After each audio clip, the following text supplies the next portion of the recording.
Welcome, guys. God, welcome to another review of Daemons of the Shadow Realm. Um, I hate myself for the fact that I sometimes just don't realize how fast time goes, and forget that this show sometimes comes out. Um, I swear to God, I've been telling myself I'm gonna make a review the next day. Let's watch the episode, and I've been watching the episodes week to week. But somehow I just get lost in time, and before I knew it, like 4 episodes have come out since the last review that I did. Anyway, that's my little banter. In regards to why I'm taking so long with these, I know I have not dropped the show, and yes, I am committed to finish doing bi-weekly, tri-weekly, quadru-weekly, I don't fucking know, reviews of this show. Regardless, a lot happened. I'm gonna try and keep this as condensed as possible. I'm not trying to make this anything past 20 minutes. So let's jump into the review because yeah, no, there was show's still good. Yes, long story short, the show is still really good. So first of all, episode 9, um, we basically is the continuation where from last episode where basically the Yuru, Dara, and left and right are leaving the Kagamori estate.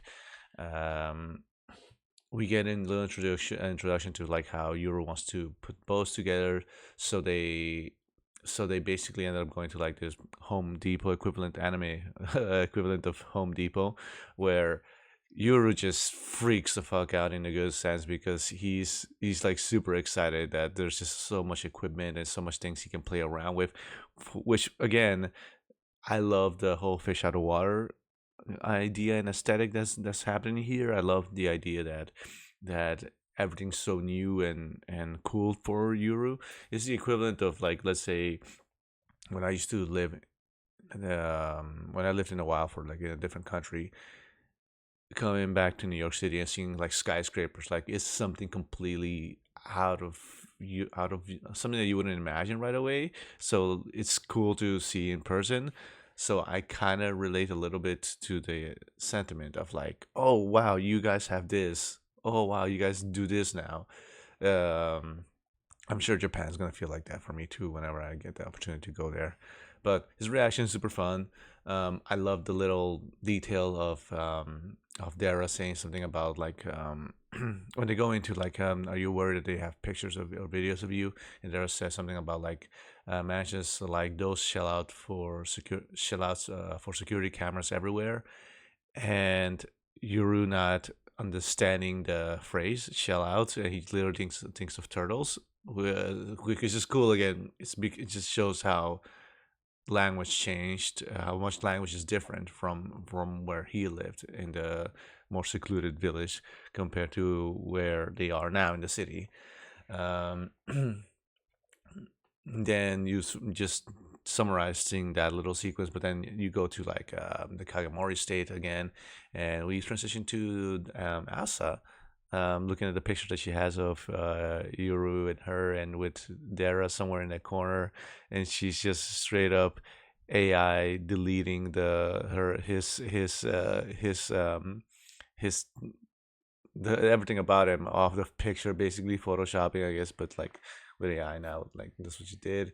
Um, and you have this hilarious delivery from Asa when Jin asks her, "Hey, you got pictures of Dara, right? It'd be cool for us to have something to reference whenever we need it." And she's like, "No, I don't." And like, "Yeah, I thought you did. Like, don't you have any?" "I don't." But I couldn't. No, I don't. Like, I love the dry delivery that Asa's voice actress does here, and obviously the animation does adds to it, and Jin just accepts that he has to go with it.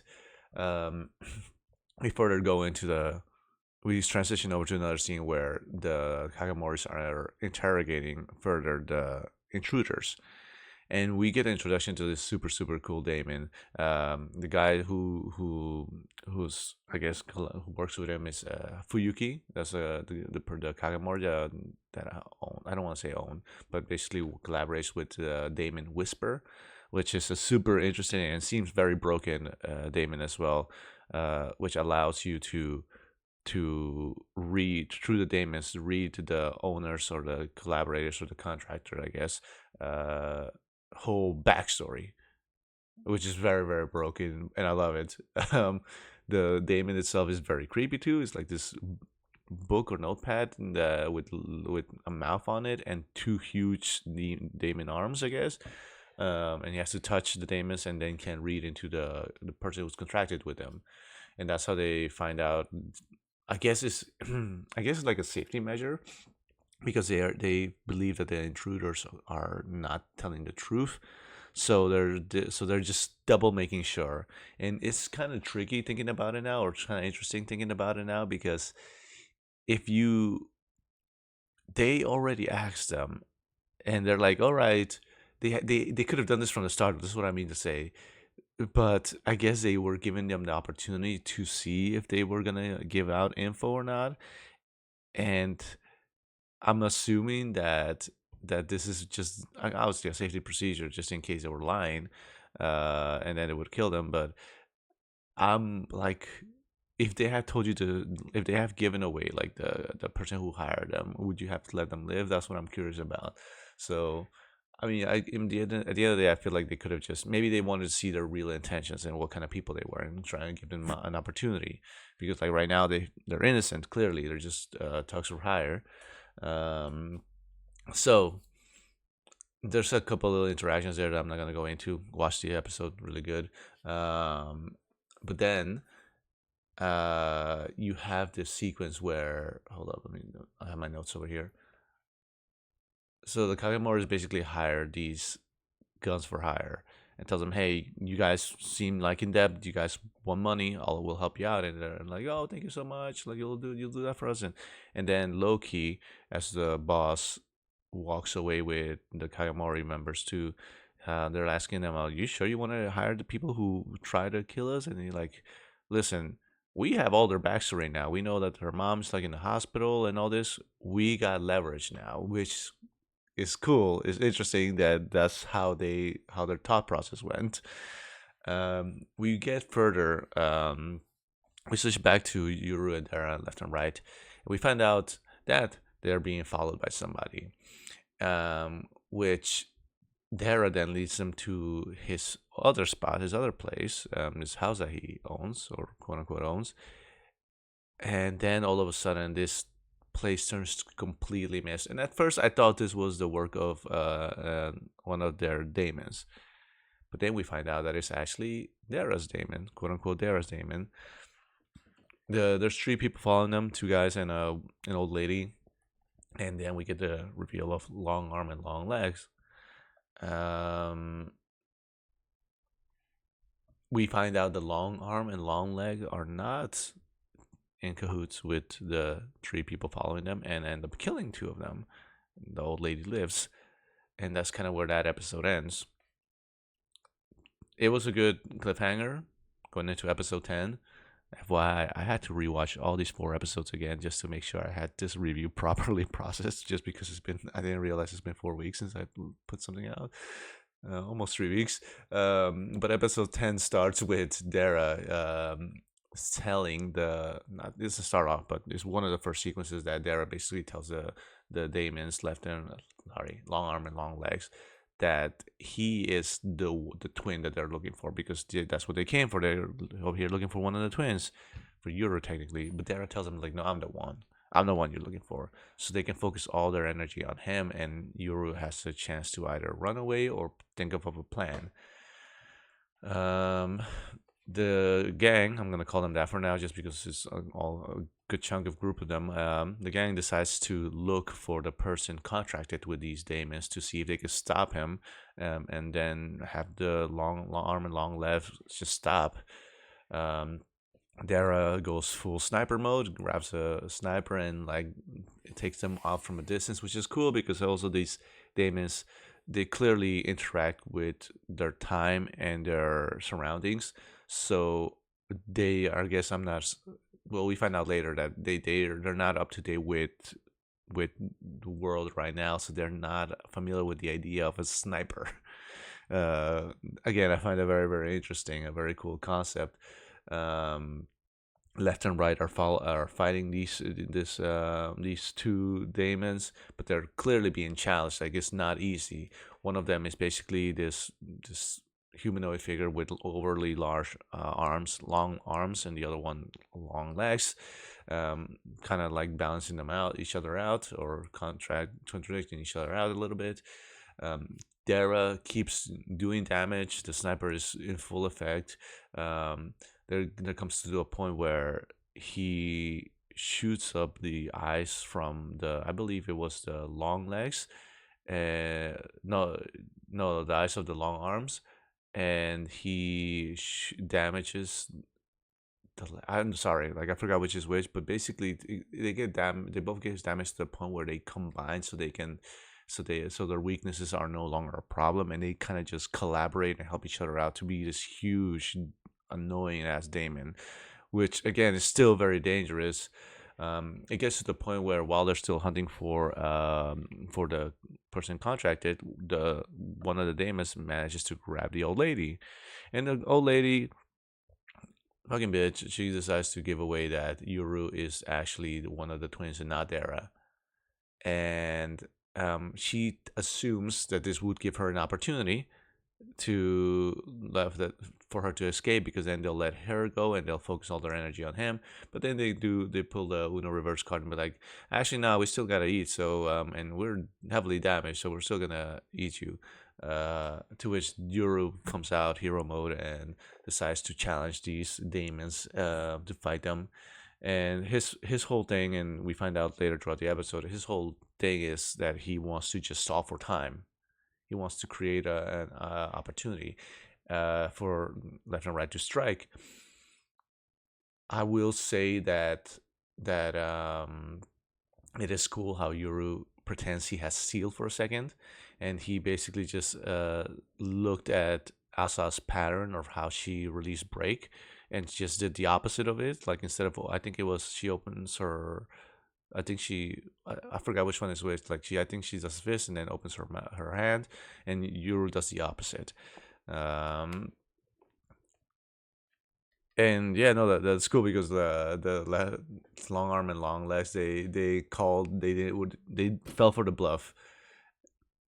Left and right, jump in, defeat them.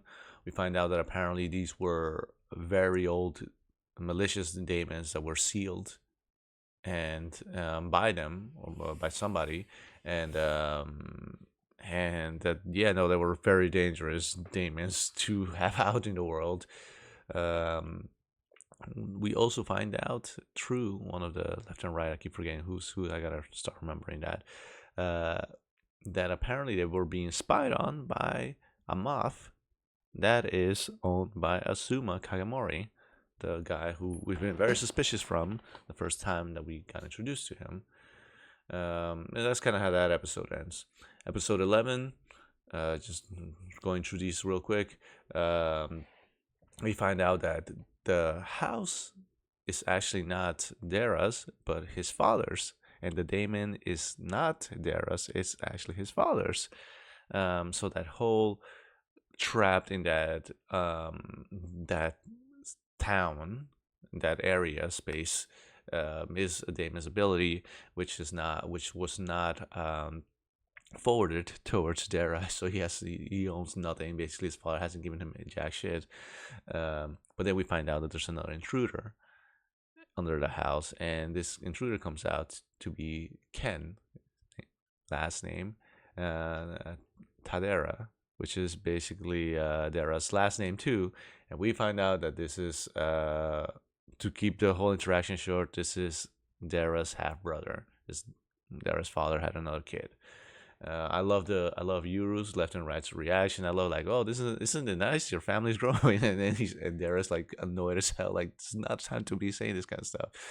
They bring Ken back home and Hana's reaction is what you expect it to be, just shocked. I love how all this whole sequence from the Kagamori visit all the way till now, like, kind of just gets summarized and put together here in this one little moment with Hana of, like, did you go betting?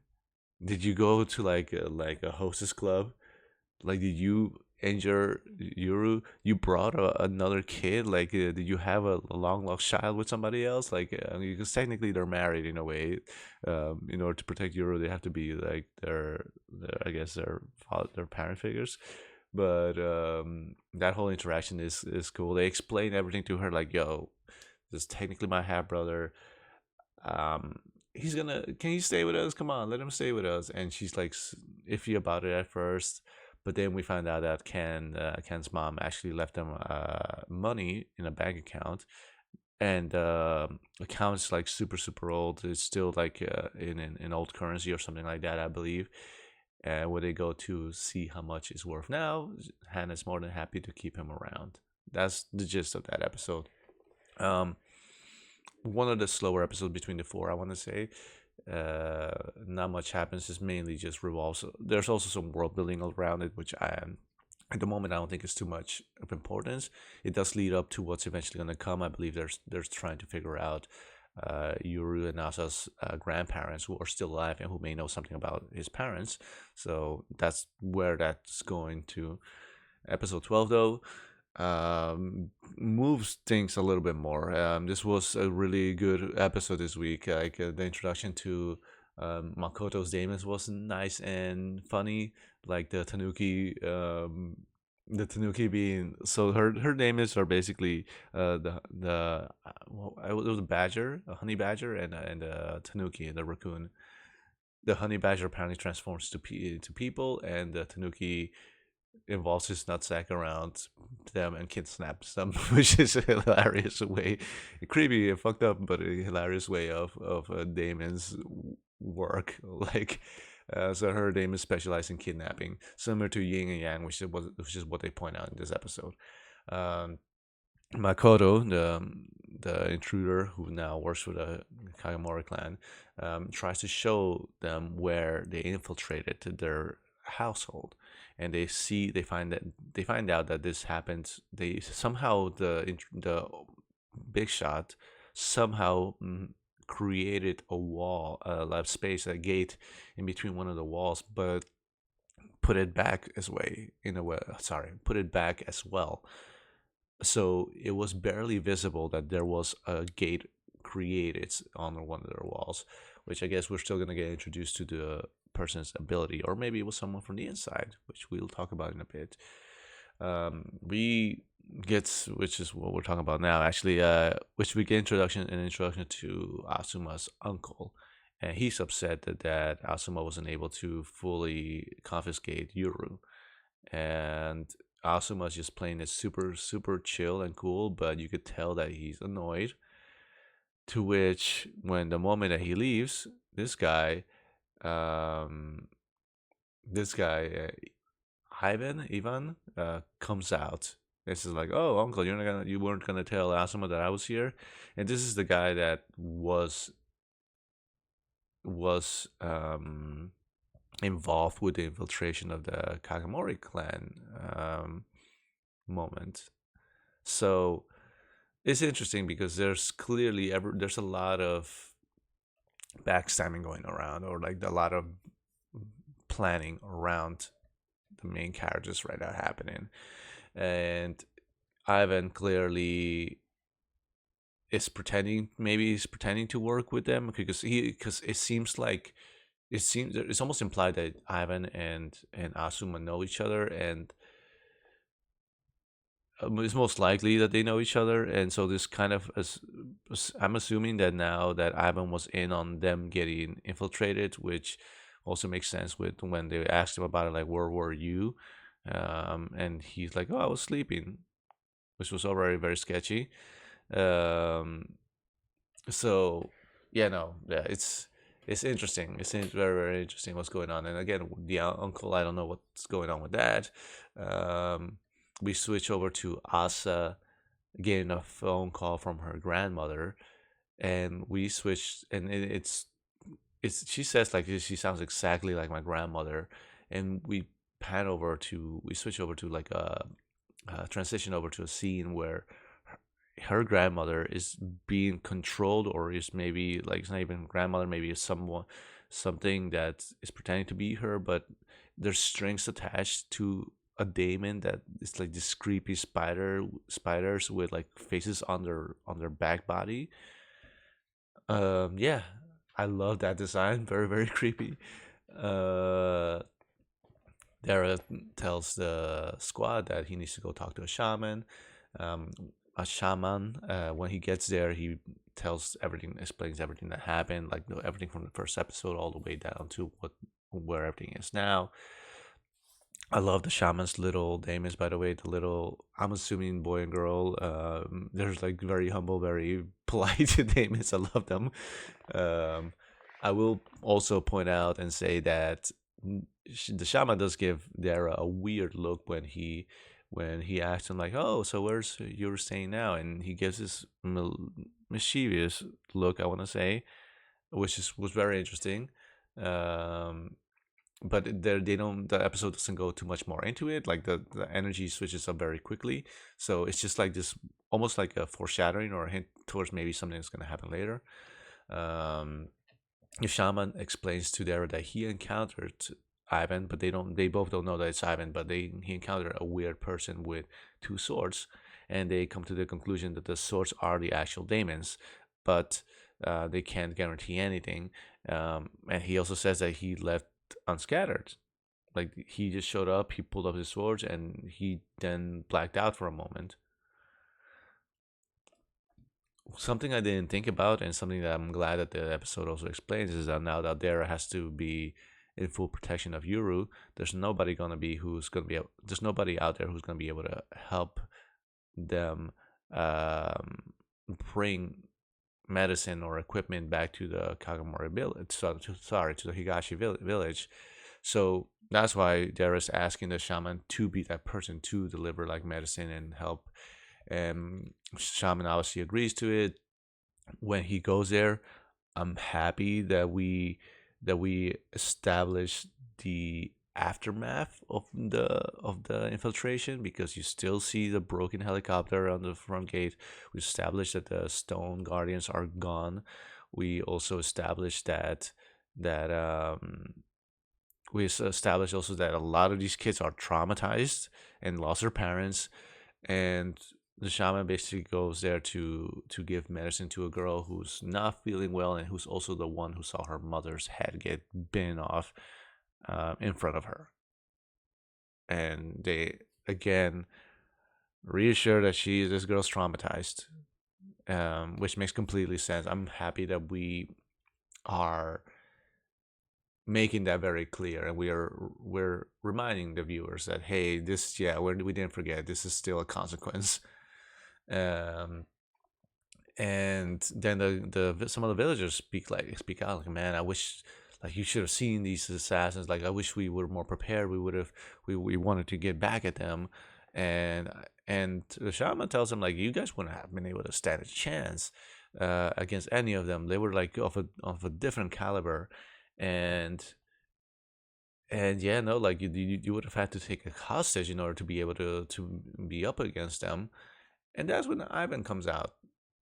He pops up out of the shaman's body without hurting him. Apparently, his ability, his sword's ability, his Damon's ability is to create maybe a pocket dimension somewhere and store himself in somewhere.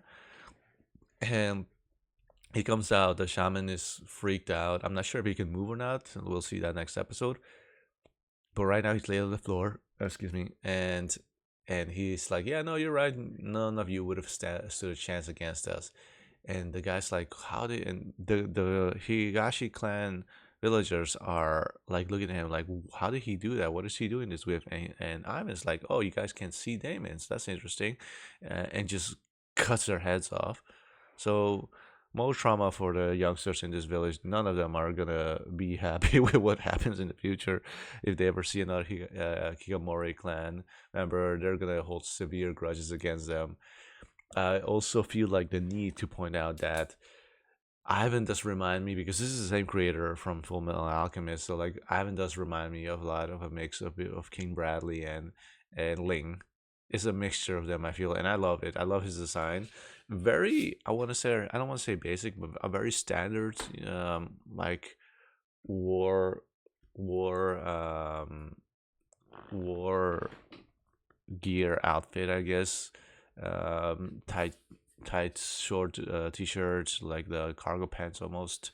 Um, and swords. That's what he reminded me so much of Bradley. I feel like that was the last his last fight outfit almost, with Link's face on it and the swords. So nonetheless, the 4 episodes were super amazing, super good. Um, I've skimmed through 4 episodes in 20 minutes. So if you still haven't watched the show and you've been just listening to my reviews and you feel like this show appeals to you, please go watch it. I want the show to do well. Yesterday when I was in what you call it, in Kinokuniya in New York City. Like I saw actually somebody point, like this couple that were looking at the manga section, and they saw the volume of Daemons, of the Shadow Realm, and the guy's like, I love this. I love moments like this when the guy's like, oh, this style looks a lot like the one from Full Metal Alchemist. Almost, it's almost like they copied it. And I looked at him and I said, hey, that's actually the same creator. And I told him, and there's this, and they just released a season of like the anime right now, so, and it's fresh, so like go watch it. I said, so yeah, I'm promoting this show too. I really liked it, and I feel like next episode, based on the preview that I saw, which I wish I didn't see because I don't like seeing previews for next episodes. I like being surprised, but next episode seems like it's gonna get wild. So the establishment of Ivan going in the Higashi village, and now we'll see what this guy is gonna do because he seems like trouble too, and we know and based on the preview we know that there's some fights gonna happen. So I'm excited, can't wait. Anyway, if you like this review, please hit a like down below, comment down what you thought of these past 4 episodes. Comment if you need me to bring these out on these episodes, these videos more out on a weekly basis instead of every 4 weeks. I'm trying to be consistent, I swear. Otherwise, go watch my Twitch too because I've been streaming 007 First Light. I'm taking a small break from it just because I came across a mission that I wasn't too happy about. But I'm gonna be streaming also Spider-Man, Marvel Spider-Man, the Miles Morales, hopefully maybe Spider-Man 2, depending on how far we get, as a build-up to Spider-Man Brand New Day, which I'm very stoked about. Otherwise, have a wonderful rest of your day, night, week, whatever it is, and I'll see you guys around. Thank you very much for everything, and goodbye.